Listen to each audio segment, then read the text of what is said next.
G'day kids! Today we're going to learn about the nervous system. The nervous system is a network that transmits impulses throughout the body to allow us to move and feel. Firstly, we need to know about the different parts of the nervous system. There are two parts, the central nervous system and the peripheral nervous system. The central nervous system controls the actions of the body and consists of the brain and spinal cord. The peripheral nervous system is everything outside the brain and spine, like nerves, neurons, and ganglions.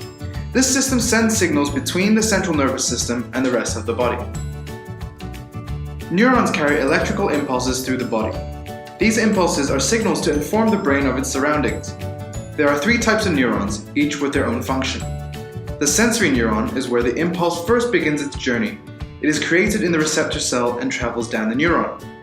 The impulse is then carried to the relay neuron, where it joins the central nervous system and goes to the brain. The brain makes a decision, sends a new impulse back through the relay neuron and then to the motor neuron. The motor neuron is connected to the muscle, which creates the physical action.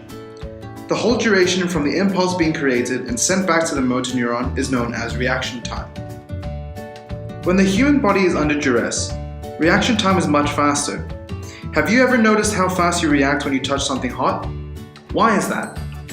This action is involuntary and follows a different impulse pathway. This is known as the reflex arc. When the impulse reaches the spinal cord, it fires two new signals. One to the brain as usual, but a new one is sent straight to the motor neuron to create that involuntary reflex response. As the reflex arc is a shorter pathway, the reaction time is reduced. So how can we utilize this faster reflex arc in our daily lives? The answer is by creating conditioned responses. A famous physiologist named Pavlov tested this theory by linking a neutral stimulus, in this case ringing a bell, to a reflex response of a dog salivating upon the sight of food. Pavlov rang the bell every time he brought food to the dog until eventually the dog would start salivating at the sound of the ringing bell. This is a conditioned response. So what have we learned today?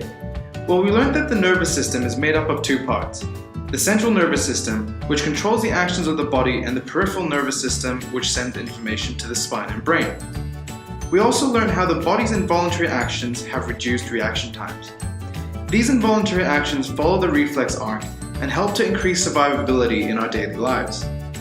Next, we learn about three different neurons and their roles in transmitting impulses and creating physical responses. These three are the sensory neuron, motor neuron, and relay neuron. Last, we discussed a famous scientist named Pavlov and his theory on conditioned responses. Our reactions and responses are conditioned each day by our environment, from catching a speeding bull to looking both ways when crossing a busy street. All these events and their responses help further develop our survival instinct. Thanks for listening, and see you next time.